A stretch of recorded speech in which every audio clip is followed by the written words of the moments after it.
It's funny what your brain remembers when it's imploding. For me, it was the click of the beige HR office's thermostat, a useless plastic disc on the wall that hadn't worked since 2014, much like the woman sitting across from me, blinking in fake concern. Effective immediately, she said, sliding an envelope across the table like it was a cease and desist instead of a final paycheck. I didn't open it, didn't need to. I'd been with the company 15 years. I knew the severance policy better than she knew her own lunch order.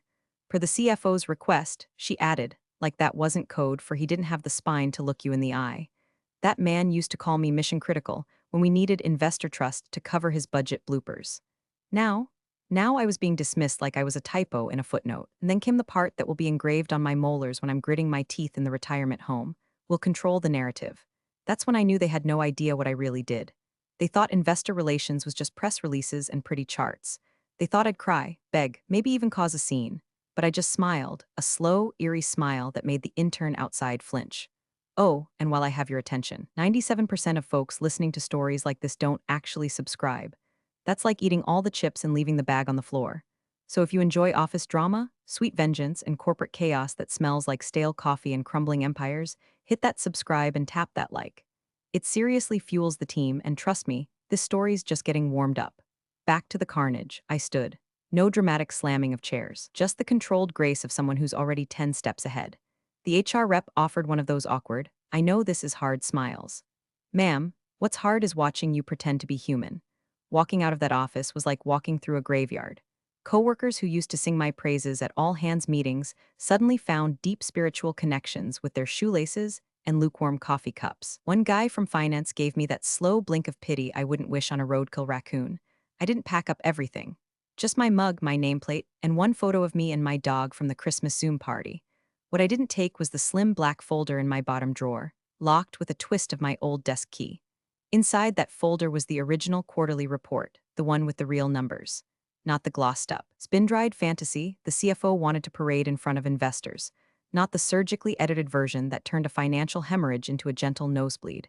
No, mine had the truth, stripped down and screaming in Excel columns that would keep hedge fund managers up at night. But I left it, on purpose.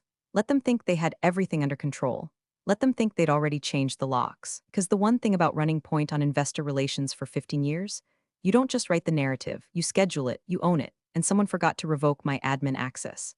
By the time I hit the sidewalk outside, my heart wasn't pounding. It was calculating. And my smile, that wasn't grief. That was the smirk of a woman who just realized they didn't fire her, they freed her.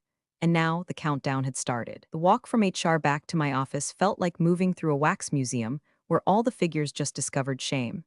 Every head turned, then turned away faster than a politician caught in a Craigslist tab. Even my favorite intern, Sasha, the one I trained to color code stakeholder notes like a damn savant, suddenly became fascinated by the contents of her empty coffee cup. I didn't cause a scene, didn't yank down the mission statement poster or scream about betrayal. That would have given them too much closure. Let them stew in the silence. My nameplate was already gone from the door. Efficient little vultures. Someone must have scraped it off the minute I entered the HR tomb. In its place was a peeling strip of duct tape with the word transitioning scrawled in Sharpie, like I was a budget spreadsheet being phased out. Inside my office, nothing had been touched. Air still smelled faintly of cinnamon gum and printer toner. My inbox was open, still blinking from this morning's urgent, final review of Q3 draft. I guess no one told IT yet, or maybe they assumed I'd go quietly and promptly, like a good little relic. I picked up the few things that actually mattered. The mug with the chip that looked like Ohio. The paperweight shaped like a sinking ship, a gift from my old boss with more foresight than he knew. The framed screenshot of that one earnings call where I made a Morgan Stanley analyst audibly gasp. It wasn't much, but it was mine. Then I opened the bottom drawer. My hand hesitated just a second over the folder. Thin, black, nondescript. Inside, the unedited quarterly report. Raw, brutal, factual. The numbers were ugly in a way makeup couldn't fix, especially not the kind of corporate cosmetics the CFO was applying. $48 million in outflows that didn't trace to any project. A little line item called unallocated special consulting that had all the transparency of a swamp at midnight. I stared at it for a long moment. My fingers almost moved to take it. But no, let them forget it's here. Let them assume I took everything. Let the poor soul replacing me open that drawer in a week, expecting thumbtacks and post-its, and find a financial pipe bomb with a timestamp. I shut the drawer, turned the lock, slipped the key into the small envelope I'd left on the desk with a post-it that read, in casual cursive, just tying up loose ends. The hallway on the way out felt longer than usual. like the walls had grown ears, eager to listen but too cowardly to speak. A few coworkers looked up from their screens with that strained, teeth-clenched sympathy, the kind people save for funerals and canceled potlucks. Someone tried to say, "If there's anything I can," I raised one eyebrow and kept walking. "No, Brenda, there's nothing you can do. You already liked the CFO's LinkedIn announcement." I passed the wall where my name used to hang next to the annual investor meeting awards. The plaques were still there, but I'd bet anything the new CFO was already planning to rename them Team Achievements or some other buzzword bullshit. As I pushed the elevator button, I caught my reflection in the glass. Not sad, not broken, just still, like a lake right before the storm hits and all the fish start swimming sideways. I didn't feel rage, not yet. That would come later, maybe when they started scrambling. For now, I just felt cold, not in the cruel way, in the clear way. Ice knows where it's going, and I was going home, to finish what they started. Home was quiet, except for the dull hum of the fridge and the low whine of my neighbor's leaf blower chewing the air like it had a grudge against foliage. I set my things on the kitchen counter, dropped my bag by the dog bowl, and poured a glass of wine that was 70% spite and 30% Merlot. Then I opened the laptop. Old, scratched, stickers half peeled, but reliable like me. I booted up the Investor Comms portal, half expecting a 403 access denied screen to greet me like a slap. But nope, there it was, the familiar login page, the same garish teal banner, and my name still sitting pretty in the admin corner like nothing happened. Idiots. I guess the new fresh face was too busy uploading boomerangs of her office chair to remember she wasn't the one who built this system from scratch. I didn't just write the messages, I wrote the scheduling protocols, the access layers, update dependencies. Their shiny new puppet had no idea she was standing on a trapdoor I installed during fiscal year 2012. Once inside, I found it. The quarterly draft version 5.6b sitting smugly in the approval queue, approved by CFO, pending final push. I clicked it open and felt my jaw clench. I've seen more truth in a used car listing. Revenue was steady, expenses managed through proactive initiatives. And as for that $48M in slush-shaped nonsense, not a single mention. Just a footnote about seasonal variances and anticipated consultant partnerships. That's the kind of language that gets printed on a balloon before it explodes. No timestamps, no sources, just euphemisms wrapped in corporate cotton candy. I closed the file without saving and navigated to the backups, the real backups, versions I quietly maintained outside of their performative editing cycles. Because unlike the CFO's pet PR clone, I knew that numbers are sacred. If you twist them too far, they snap back with teeth. I opened my own report, version 4.2R, R for real, finalized 24 hours before my firing. Full ledger breakdown, consultant costs listed down to the cent, project codes, invoice references, a 3-paragraph summary of the $48,137,026.14 in miscellaneous outflows that had no justification on record but plenty of fingerprints, mostly from the CFO's office. I read through it one last time, as carefully as a bomb tech checking the red wire. Then I uploaded it. No edits, no disclaimers, just facts. And when the confirmation screen blinked up, I scrolled down to schedule release. The investor call was at 9 o'clock a.m. sharp, like always, so I set the post to go live at 8:59 a.m., 1 minute before the spin room could get their pants on, 1 minute before anyone could intercept the truth. 1 minute of silence followed by a very public, very irreversible bang. I hit confirm. System responded, scheduled, there it was. Quiet, simple, dangerous. The raw numbers were now locked and loaded, destined for every inbox from BlackRock to Henderson Equity to that aggressive Canadian firm that always asked the rudest questions. No alarm sounded. No revoke notice hit my inbox. IT must have still been sipping cold brew and thinking I was gone quietly into that good night. I closed the laptop, took a sip of my wine, let it coat my tongue like victory. Because here's the thing, they thought they'd erased me from the story, but I was still writing the ending. The hours after scheduling the drop felt like waiting for a thunderclap that only I could hear on the horizon. I didn't pace, didn't refresh every 5 seconds like I was tracking a pizza delivery. No, I waited like someone who already knew the pizza place was on fire and just wanted to see when the smoke hit the sky. The system never kicked me out, not once. No access expired. No unauthorized login attempt. The silence from IT was almost romantic. These were the same guys who used to brag about zero-day threats and how they could detect anomalies instantly. Apparently, a former employee with admin privileges scheduling a public financial disclosure wasn't anomalous enough for their alert filters. That told me everything I needed to know. They didn't understand what I'd done. They hadn't even looked. I made dinner, nothing fancy, just chicken and rice and enough garlic to ward off both vampires and guilt. Took the dog for a walk. Let her sniff every mailbox like we weren't about to set fire to a 7-figure lie. When I got home, I poured another glass of wine and opened LinkedIn. That's when the notification hit. A ping, cheerful and oblivious, new hire just posted for the first time in a while. I clicked it, already guessing what I'd find. Her profile picture was the kind of filtered glow that screams first job confidence and SPF 50 optimism. And there it was. Her caption, beneath a boomerang of her smiling at the investor call prep table like a smug intern at a bake sale. So excited to join the team as we gear up for our biggest quarter yet. Feeling incredibly grateful to be stepping into this amazing opportunity. Red chart, hash new chapter, hash IR life. I nearly spit my wine. Amazing opportunity? Baby girl, you're standing in the middle of a field full of landmines with a selfie stick. You don't even know where the field begins. Her post had likes already. People congratulating her. Former classmates tagging her with "Yes, girl," and "Can't wait to watch you slay."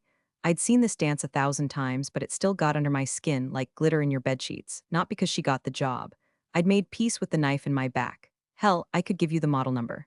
No, what stung was the smugness. Parade of borrowed confidence from a company that thought institutional investor management was a vibe and a ring light. What they'd forgotten or never knew was that I didn't get this job by being likable. I kept it by being undeniable, by knowing what numbers could do when you stripped them of fluff and delivered them cold. I clicked back over to the portal, still active, still quiet. The numbers were sleeping for now, but come morning they'd scream. I closed the browser. Let the silence wrap around me like a weighted blanket made of petty satisfaction. Across the city, I imagined the CFO preening for tomorrow's call, maybe rehearsing buzzwords like momentum and strategic alignment in front of a mirror. He probably thought he'd won. Thought he buried me under some HR line about restructuring for agility. They really believed the story was theirs to tell. But tomorrow, the story would start with numbers, mine, and it would end with silence. The kind that breaks careers. I woke before the alarm, didn't need it, my body knew what day it was. Investor call mornings always carried a certain charge, like the air right before lightning strikes, but this one was different. No blazer, no badge, no parking garage full of Teslas and lies. Just me, barefoot in an oversized hoodie, standing in the kitchen with the kind of focus that only comes after betrayal sharpens your senses like a whetstone. I poured coffee. Black, no sugar, let it sting. My laptop came to life with a quiet hum, its screen flickering into the investor portal dashboard, still logged in. Still mine. Somewhere in the company's fortress of beige cubicles, the new girl was probably using her lunch break to find the semicolon key. But I didn't care about her anymore. I cared about the numbers. I opened the system report. There it was, time-stamped, irreversible, delicious, 8:59 a.m., distribution triggered, and just beneath it, opened by 37 institutional recipients. Goldman Sachs, Fidelity, Vanguard, even the cranky guy from Aberdeen Global whose email always had too many exclamation points. They had it. They were reading it right now. Page 1 of the report hit like a frying pan. $48,137,026.14 in untagged outflows. Page 2, line items that hadn't been scrubbed or softened. Page 3, the source data log with trailing notes that led like a neon breadcrumb trail straight to the CFO's door. And that was just the first few pages. There were 42 in total. I took a slow breath. My heart wasn't racing. It was steady, focused, like a sniper's finger on the trigger after the rifle's already aligned. This wasn't sabotage. This was clarity. This was what happens when you tell someone will control the narrative, and forget that for the last 15 years, she wrote the damn narrative. Built it, maintained it, tested every word for impact before feeding it into the mouths of overpaid executives who couldn't spell fiduciary without a slide deck. And now they were naked in front of the very people they needed most. No spin, no soft lighting. Just raw, ugly truth delivered with the surgical precision of someone who knew exactly how much pain each decimal would inflict. I didn't smile. This wasn't about gloating. This was about gravity finally doing what it always promised to do, pull liars down. I sat back in my chair, sipping coffee that had gone cold, watching the open rate tick up. 37 became 42. Someone in Boston had already clicked through to the appendix. Another user from a West Coast hedge fund had downloaded the full PDF. Twice. I imagined the CFO, still in hair and makeup for the Zoom call, prepping his little transformation quarter monologue while the ground quietly gave way beneath him. The trap was set, and I wasn't going to move a muscle. 9 o'clock a.m. sharp. The call began, well, technically. The screen flickered to life. The same sterile investor briefing background I'd seen 1,000 times, complete with the company logo hovering in the upper right corner like a smug watermark of failure. The participant list populated with familiar names, private equity firms, institutional giants, a few nosy analysts who lived for drama and dividend forecasts. But this time, there was no banter. No good to see you, Jim, or how's Palm Beach, Marcy. Just silence. Heavy, wet silence, the kind you feel in your throat like humidity before a tornado. I kept my mic muted, camera off, face blank. Usually these things opened with the CEO's perfunctory thanks followed by the CFO launching into the report, his voice all confidence and buzzword salad. Synergies, operational agility, shareholder value. I once heard him describe a $10 million screw-up as a temporary misalignment of forecast cadence. Man had a gift for vomiting glitter. But today, he wasn't there. His name was on the call list. His little gray bubble sat at the top. But he hadn't spoken. Not a breath, not a clearing of the throat, not even one of those fake chuckles he used when prepping a weak earnings season like it was a stand-up routine. 3 full minutes passed with nothing but the occasional shuffle of someone adjusting their mic. Then another voice, one of the sharper analysts from Bridgewater, unmuted, voice dry and unimpressed. Will we be hearing from the CFO, or should we start submitting written questions now? Another voice chimed in, this one clipped, British, probably from the London office of one of the banks. We've reviewed the published results. Some of the disclosures are unclear. Is clarification coming? Still no reply. The moderator, poor Carol from IR, who once cried in a stairwell over a mislabeled chart axis, tried to step in. Thank you everyone for joining. We're just waiting on the CFO to connect his audio. One moment, liar. The CFO was connected. I could see him on the participant list. He was just frozen, maybe staring at the same numbers they were, watching his perfectly curated illusion unravel like a badly knitted sweater. Every line item a thread yanked loose by people whose entire job was to sniff out inconsistencies and quietly call their brokers. Someone rustled papers. Someone else coughed. Still no opening remarks. I sat at my kitchen table, completely still, coffee cup half lifted, heart rate like a metronome. Not slow, not fast. Just present. This was the breath before the scream. The charged stillness before a dam breaks and swallows the valley. I glanced again at the participant count, 116 and climbing. They were all there, watching, waiting, refreshing PDFs, comparing this quarter's report to last's, reading between the numbers, finding the cracks, and the man responsible for explaining them speechless. This wasn't just a tech delay or a muted mic. This was fear, paralysis. A man faced with the truth he couldn't spin, and an audience trained to spot the blood in the water. And I was the shark in the deep, smiling in silence. A soft chime announced the arrival of another participant, probably some late hedge fund goon who'd just finished skimming the report and wanted front row seats to whatever this was rapidly becoming. Still, the CFO hadn't said a word. His little Zoom bubble remained gray and silent, taunting the rest of the panel like a drunk uncle passed out at Thanksgiving dinner. Then finally, someone spoke. Not Carol, not the CEO, not even the stammering head of comms trying to buy time with "we're experiencing a few technical hiccups." No, it was him, the chairman. His voice dropped like a guillotine. Can someone please explain why our official release says $48 million in unexplained outflows? No inflection, no panic, just ice, the kind of corporate tone that follows firings, settlements, and polite threats involving federal auditors. And then nothing. Absolutely nothing. 60 seconds passed, then 70, then 90. You could almost hear the realization crawling across the room like a spider across silk. This wasn't a glitch. This wasn't an intern screw-up. This was real, permanent, published. They'd posted the wrong report, except it wasn't wrong. It was just true. The CFO was still silent.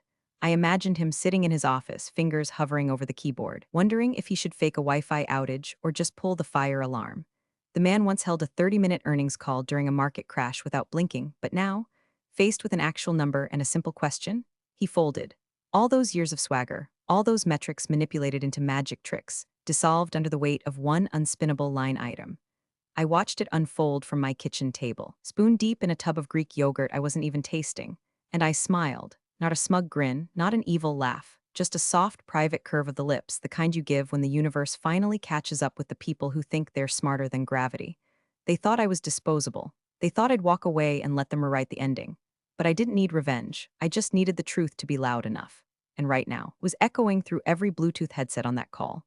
2 minutes of pure, career-ending silence. The longest 2 minutes of that man's life, and the most satisfying of mine. The CFO finally unmuted himself around the 2:03 mark, and his voice cracked like a dropped wine glass. Yes, thank you, Chairman. That particular line item refers to transitional consultant costs and, deferred initiatives associated with legacy systems integration. Jesus, even he didn't believe what he was saying. You could hear it in the way he paused between buzzwords, trying to build a parachute out of jargon mid-fall. I'd heard better explanations from teenagers caught sneaking out after curfew. And the investors, they pounced. Which systems exactly? Someone from JP Morgan snapped. Was this disclosed in the previous quarter's guidance? Asked the guy from CalPERS, voice tight with suspicion. Why are these consultants unnamed in the appendix? Came a calm, slow drawl from a firm in Austin that once pulled out of a merger over a misplaced semicolon. The CFO tried to volley back with filler. We're confident in our strategic direction, and these figures reflect a forward-looking investment, but the energy had shifted. No one was buying it. No one was playing nice. He started reading directly from a document, probably the fluff draft he thought had gone live. His voice stumbled, words misaligned with the numbers staring everyone in the face. You could almost hear the spreadsheet tabs opening in the background, the frantic math, the flipping through last quarter's call notes, people connecting dots that should have never been on the same page. I toggled to the market feed. The stock had dipped 3% within the first 5 minutes of the call. By minute 10, it was down 6.4%. Not crashing, not yet, but slipping like a car on ice, tires spinning, no traction in sight. I took another sip of coffee, now lukewarm and perfect. There was a strange calm in my chest, not adrenaline, not revenge ecstasy, just peace. This was it, my part was done. I wasn't some shadowy hacker. I hadn't planted viruses or doctored files. All I'd done was stop protecting them. I let the numbers speak. I gave the truth its moment, and now it was burning down their stage. Let them scramble. Let them circle back and clarify their position and call emergency PR firms before the market closed. None of it mattered, because it was already in the bloodstream now, the fear, the distrust, the sickening realization that the person who made them look trustworthy was gone, and the person in her place was tweeting gifs and praying for do-over. And me? I wasn't angry anymore. I was done. No press interviews, no LinkedIn posts, no cryptic tweets. Didn't need a spotlight, I had the receipts. The unraveling had begun, and I was already somewhere else watching the thread snap. Apologies, a new voice cut in, deep, composed, and carrying the weight of someone who controlled entire retirement funds with a single sentence. This is Stephen Blackwell, representing our institutional clients holding approximately 12.4% of the float. Every other voice vanished. We'll be taking this discussion offline. Just like that, the air got vacuumed out of the call. It was a line you didn't come back from. Not a request, not an invitation, a verdict. It meant lawyers. It meant boardroom doors closing hard. It meant someone in that office was about to be offered early retirement with an NDA stapled to it. The CFO muttered something about happy to clarify offline like a man watching his own obituary being drafted. The screen stuttered, cameras froze, and then, as if the platform itself wanted to be done with the whole mess, the call unceremoniously ended. No closing remarks, no thank you for your continued trust, just a pixelated cliff where a company's credibility used to stand. I sat in my kitchen, letting the silence settle. My coffee had gone stone cold, but it didn't matter. I refreshed the market feed with one hand, barely blinking, and there it was. Ticker halted. Reason, pending material disclosure. Those 4 words were a death knell in corporate speak, the SEC equivalent of sirens in the distance. Somewhere in that office, phones were ringing. HR was scrambling. Lawyers were blinking at screens, and Carol from IR, probably crying into her HR-mandated ergonomic keyboard. They'd figure it out soon enough that it wasn't a leak, not a breach, no angry email or messy whistleblower letter. It was just me, doing what they hired me to do, tell the truth. They told me they'd control the narrative, that they'd decide how the story would end, that I was replaceable, forgettable, part of a strategic shift. But the numbers didn't forget, and neither did I. This wasn't a revenge story. It was an audit, a final line item that couldn't be moved, massaged, or buried in consultant fees. I closed the laptop, leaned back, let out a long, slow breath that felt like an entire fiscal year exhaled. Let them try to spin this. It's already written, and this time it's permanent. Big thanks for watching, you sneaky seniors. Subscribe to keep the coffee pot brewing revenge. Your ex-colleagues won't know what hit 'em.